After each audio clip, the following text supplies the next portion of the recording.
En attendant la SNC, parlons de cet événement, un dîner caritatif en vue.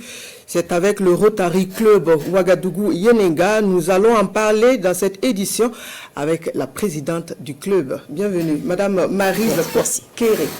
Merci. Merci d'être sur ce plateau.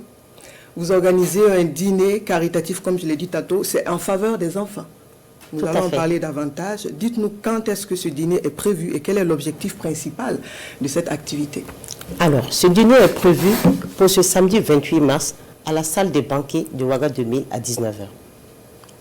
Je tiens à préciser que ce dîner est le début de notre projet caritatif.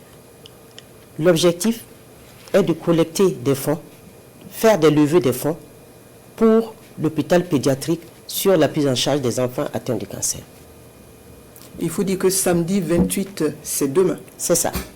Qu'est-ce que vous attendez concrètement des citoyens?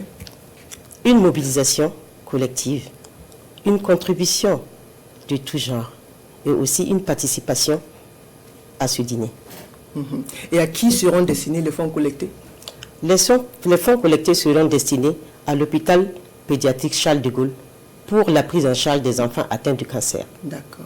Donc la cible est très précisée. Bien sûr. Et quel impact est-ce que vous espérez atteindre avec cette activité? Avec cette activité, le Rotary Club Ouagadougou Yenenga vise la prise en charge, la sensibilisation des familles et des parents, de la population sur la prise en charge des enfants. D'accord. D'accord. Donc la cible principale aussi à ce niveau, c'est la sensibilisation. Tout à fait. Afin que la prise en charge des enfants soit atteinte. D'accord. Donc une prise en charge précoce. Exactement. D'accord. Est-ce que vous voulez dire un dernier mot pour conclure cet entretien? Ensemble, nous voulons un Burkina meilleur. Ensemble, nous pouvons sauver une vie. Ensemble, nous pouvons aussi donner un sourire à une famille. Merci. Maryse Kéré, présidente du club Ouagadougou Yenenga, merci pour toutes ces informations. Restez avec nous pour la suite du journal.